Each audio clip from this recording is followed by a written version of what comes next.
Welcome back to another segment here on GEM's podcast. For those of you that are new to the community, I am Miss Genesis Amaris Kemp, the founder and host. For those seasoned listeners, thank you so much for tuning back into another segment.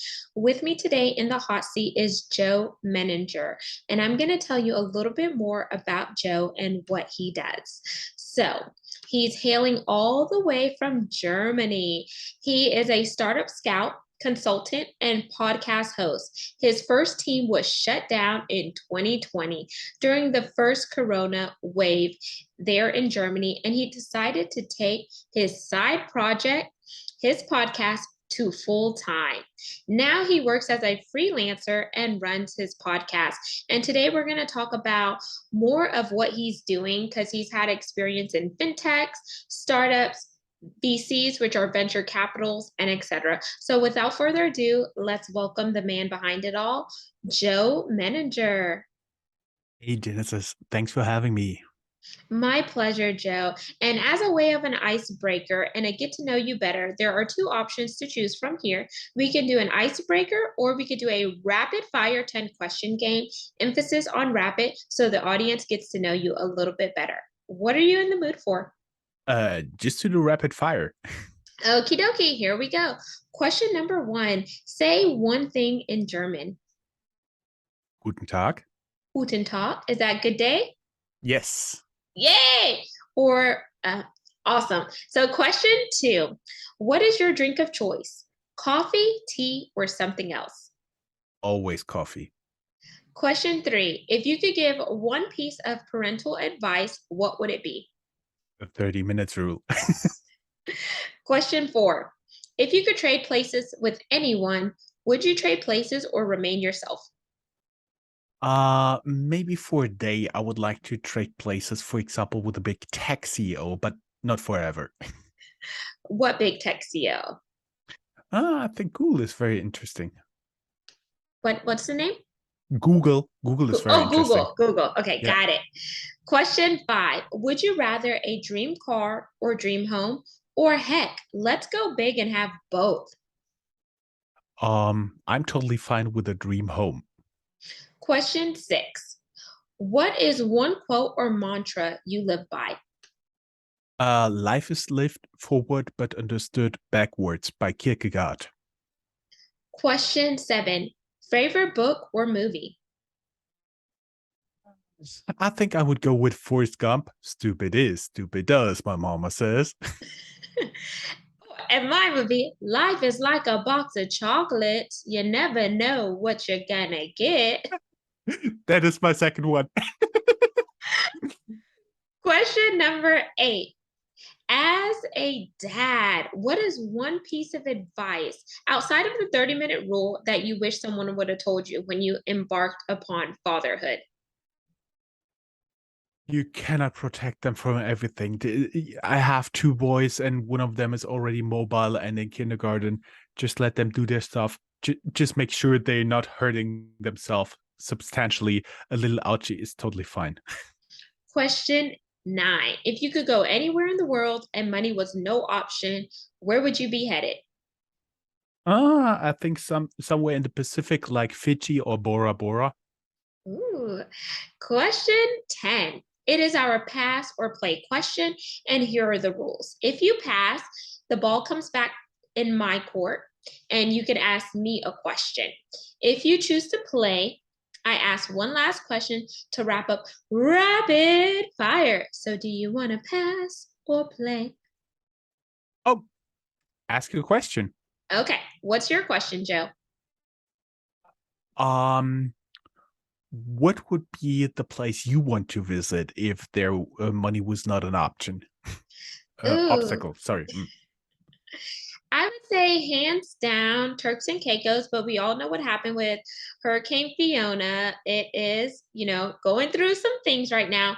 And the other place I would love to uh, not finish, visit would be Curacao, the Netherlands Antilles, which Mm. is where my father was from. And I would have loved to go with my dad, but he passed in November of 2020. Oh, so sad.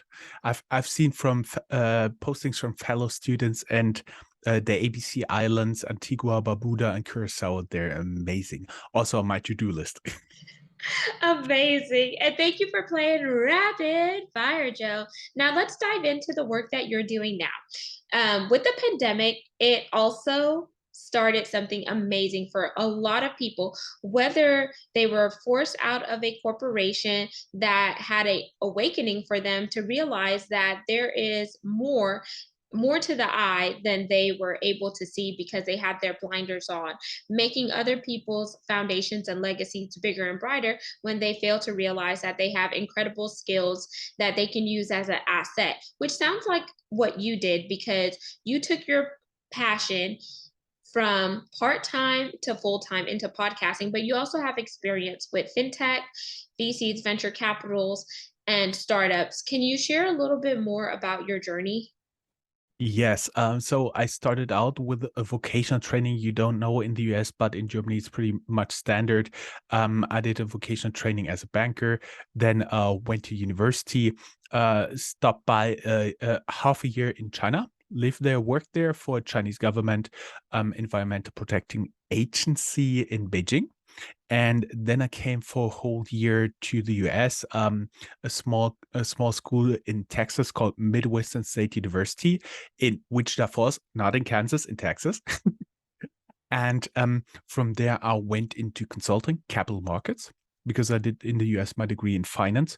And basically, I stayed there for quite some time, but started out in 2012 a hobby project, a podcast about the German startup scene.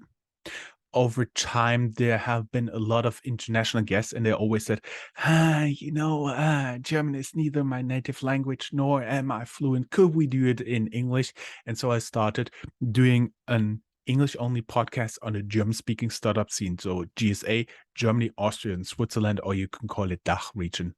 It both means the same. And it's very hard to come by any information outside of my podcast that is really aggregated. Sometimes you have a little bit of information here, a little bit of information there, and that's basically how I bring it together.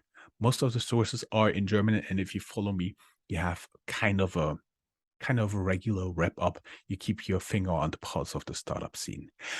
That is what I started in 2012 as a kind of hobby. It grew bigger and bigger. And at one point at this time, I was working for Deloitte. They asked me to leave my normal job and become a startup scout. So I was basically looking for startup with new innovative solutions and with the partners and directors connected them to Deloitte clients, and then Deloitte made a project of the implementation. I did this until end of 2020 because within Corona, they decided to shut down my team. And then I said, okay, I always want to try be an entrepreneur, be freelancer. This is my chance. So I took the severance package and went for it. And 2 years in, I'm really, really enjoying it. But I have to admit, it's not as easy as a corporate job because you only eat what you kill. Yes, absolutely. So thank you for sharing that because it gives us more insight of who you are, Joe. And it sounds like you're very well rounded and you have that versatility there. And shout out to Texas. I am a native Texan. So that's amazing that you From came where? to. What place? I live in, are you familiar with Clutch City? Is what some people say, home of the Houston Texans, the Rockets. Actually, I spent my first Thanksgiving ever 2006 in Houston. I visited a friend from college there, and I was there at the ceremony, when they plug in this oversight electric plug and all the Christmas lights turn on. Yes. Yes. So that's amazing. And I like the fact that you pivoted because a lot of people during 2020, they weren't sure what to do because a lot of businesses were shutting their doors and some of those businesses did not open back up. And now, switching gears, we see what people call the great resignation, where a lot of employees have woken up and realized that what I did for that company, I could take that and do it for myself and etc. And I see a big wave here. There's a lot of transitioning, but there's also a lot of transformation happening. And I know you have an internet-based radio station or slash show, however you want to call it. and you talk about startups and the importance of that. Can you give the lay of the land on how someone can be successful tapping into startups? Because that may be a territory that they're unfamiliar with and it may scare them. But if they do it with focusing on what's out in front of them versus what's behind them, then I definitely feel like they could be successful if they get over fear, because on the other side of fear is victory. Mhm. Yes. Um, I also know saying everything you ever wanted is on the other side of fear, right? Yes.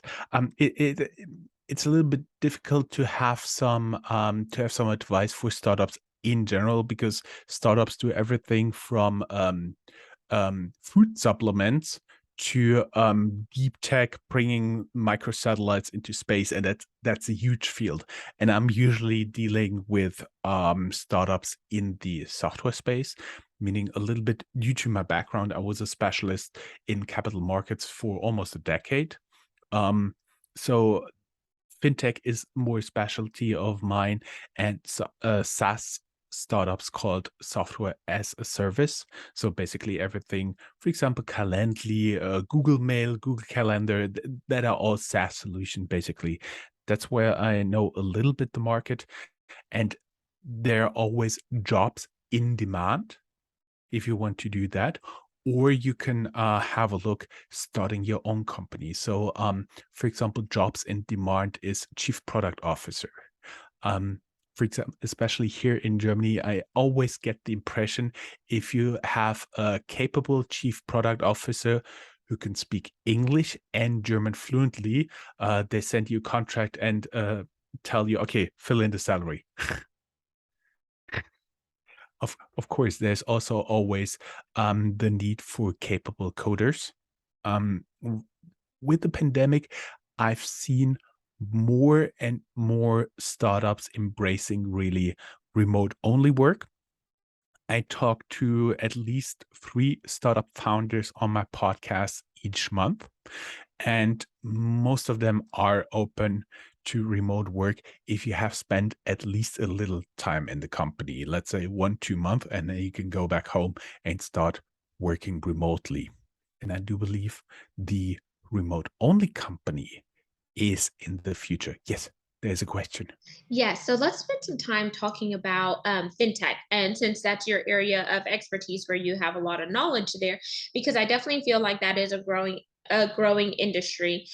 Because you mentioned Calendly, you mentioned there's also Acuity, which is similar to Calendly, and a lot of SAS, which is where I think a lot of people are spending their time for innovation and AI reasons, because they're they could tap into those areas to help them become more productive and spend time focusing on other areas. And then with fintech, a lot of people may be trying to transition career wise because maybe their industry tanked. Like, for example, my background is a supply chain and logistics, but I spent 12 years in the oil and gas and energy sector until 2020, which is when I got laid off and I did get a severance package. So we're kind of similar in the same area. And then I started my podcast as a passion project after my father passed, because I wanted to put content out there that was educational, inspirational, and motivational, while also weaving in the need for diversity, equity, inclusion, and belonging.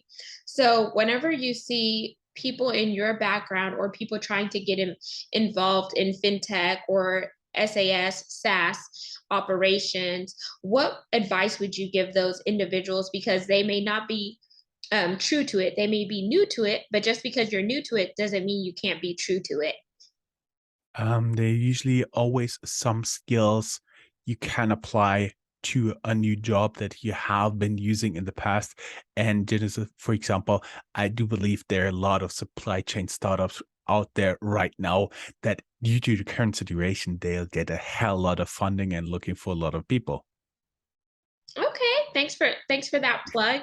I definitely may think about that. As a new mom, I'm enjoying motherhood. I have a 2-month old, but I'm definitely exploring options. Like, I love what I'm doing now. I'm also coaching as well, and etc. But I want to give the audience a chance to, be well rounded and look at various options that they may not have thought about. Because I think one way of getting ahead and staying ahead is expanding your areas of expertise, learning new information, and then looking at where are your areas of expertise, and out of those areas of expertise, how can you expand upon it, similar to what you're doing, Joe. Because a lot of people who were in the predicament as you, they may not have, launched out deep, because they may say, oh my gosh, what about if I fail? Well, what about if you don't fail? What about if you do it afraid and you see the success that comes with it? And then you just kind of gathered all of your tools and put it on a tool belt, and you use your resources, and here you are now sharing your success with the audience here. So correct me if I'm wrong, what was one of the struggles that you faced that you overcame that made you appreciate you taking that first plunge?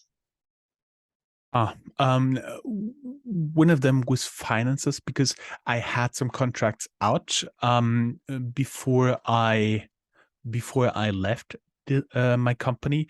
And basically, the problem was everybody backed out of all the contracts. So a half year in, I was completely without revenue, and that's the point I decided to also take up a startup scouting for companies that look for investment targets or takeover targets again, as well as my consulting skills, really to get a really good business mix going. Because just from podcasting, it's very hard to live if you're not, for example, Joe Rogan or somebody who's really popular and gets hundreds of thousands of downloads.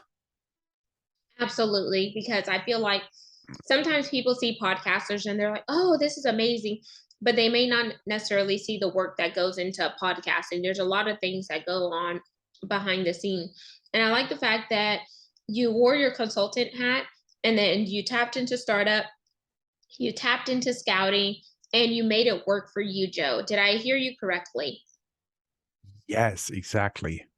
And Admittedly, I was a startup scout before, I was a consultant before, but at first I want to exclusively focus on my podcast, which just didn't work out. and then whenever you thought about exclusively working on your podcast and it didn't work out, what was something that you learned out of that outcome? I learned to look around for opportunities. So I was not completely fixed on that's the only thing that could work. I always told myself, okay, that's not working the way I expected it to be. What else can I do? What else can I try out? So I was really much in a startup mindset. I did a lot of small tries, a lot of small experiments. What worked, what didn't, and I used the ones that did work. Okay, perfect. And so, audience here, I want to expand on that. So, what I'm hearing from Joe is even though the podcast didn't work as he expected it to, he did not allow that to discourage him. He looked at other things that he can do to be beneficial to him. So, scouting, startups, and then just kind of taking what was in his wheelhouse, or some people may say wheelhouse, and applying that knowledge in that area of expertise so he can bring in revenue, so he can stay ahead of the curve, so he can tap into other areas of expertise. And that does not mean that the podcast is not going to jump off at a later time. It just means that he's not going to spend all his time and energy on an area that is not lucrative and beneficial for this season that he's in. He's going to diversify himself and diversify what he spends his time on. Would you say that would be a good summary there, Joe? Yes, totally. And Joe, I want to throw the ball in your court here. And I want to give you the chance to share something that we may not have covered so far based on your background and your areas of expertise that can add value to the conversation. Um, let's talk a little bit about what a startup scout actually is, because we've been also always using scout, scout, scout. So basically, it's somebody who looks for startups for you. It means, on the one hand, for example, investors are use my expertise, my network, to look for startups in the German speaking area, because the big problem is they're not necessarily on Crunchbase or any other database you have there, or other companies like large enterprises. They're looking for takeover targets, and they also hire me to help them find potential targets. That's a thing I'm doing there. Nice. And do you do this full time for the scouting for these big corporations to small corporations and etc., or with you being a freelancer you could choose which contracts you want to take?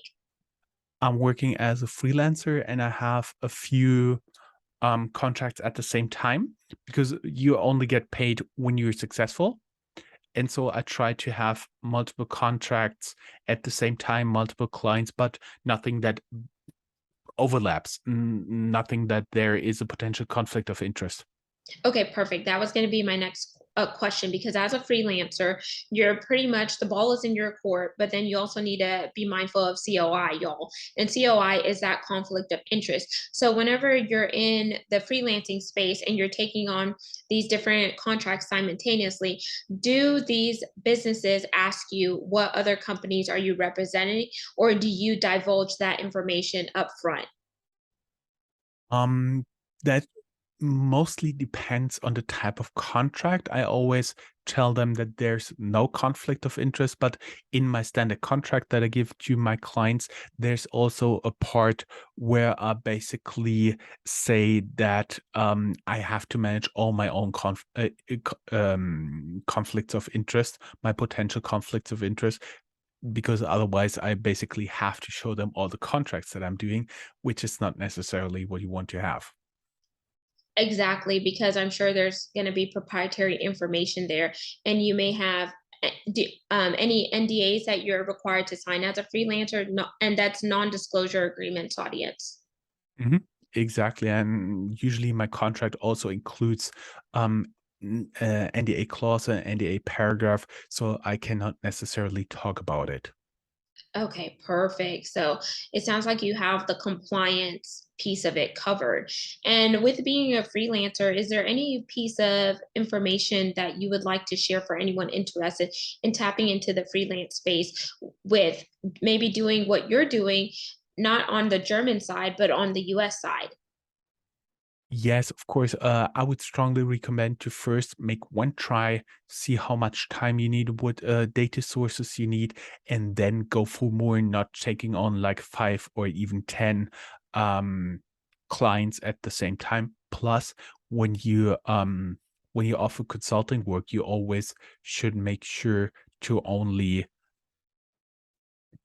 limit the time you only spend on one client, because otherwise a client says, well, I pay you that much and I basically want to have you, and they're creeping in more and more of your work time in your work hours, and you cannot get anything else done. So if you want to work for more than one client, you have to strictly limit the hours there and you have to stick to it. Absolutely. So it sounds like you definitely have to set up boundaries and have that clear line of communication and say, this is the amount of hours that I'm allocating for this project. These are my negotiables versus non-negotiables, and then make sure that they understand the information that you're putting out there and it's Mhm. mutually beneficial for the both of you, because if not, then they could easily try to creep work onto you, like you mentioned, Joe, and then before you know it, they're taking up all of your time that you don't have time to diversify for another client in order so you can eat too, because we all know that, you know what, like you said early on, you can't eat what you don't kill. Exactly. Exactly. So Joe, as we begin to wind down, I want you to share your call to action with the audience today based on the versatile conversation that we have had, and if there's any last gem you want to share, please go ahead and share that. Of course, you can learn more at the website of my podcast, www.startuprate.io. So it's startup radio, and you put the dot before the I. Amazing. And are you on any social media platforms, Joe? There are only a few where I'm not present. Look for startuprate.io. Amazing. So, audience, you just heard Joe Menninger. We talked about startups, we talked about fintech, we talked about setting up boundaries. There was a little bit of everything. So, you got a lot of tea and a lot of gems in this short amount of time. So, I encourage you to go check out Joe Menninger's podcast. Make sure you like, comment, subscribe, and follow Jem's podcast as well as Joe's, and just learn something more. And not just take the information that you learn, but also apply it so it could be beneficial in order for you to be well rounded. Because each one of us, we're here to leave an imprint, but that imprint should be driving an impact for future generations to come. And it's not always about us, it's about how can we take what we learn and acquire and make this world a better place. So, Joe, all of your contact information will be linked in the show notes. Audience, I encourage you to step outside of your comfort zone and do something that you wouldn't have thought about, and dare to dream, because once you dream, then the sky is not the final destination, the moon, because there are footprints on the moon. So until next time, peace, love, and lots of blessings. Have yourself an amazing day and go do something amazing.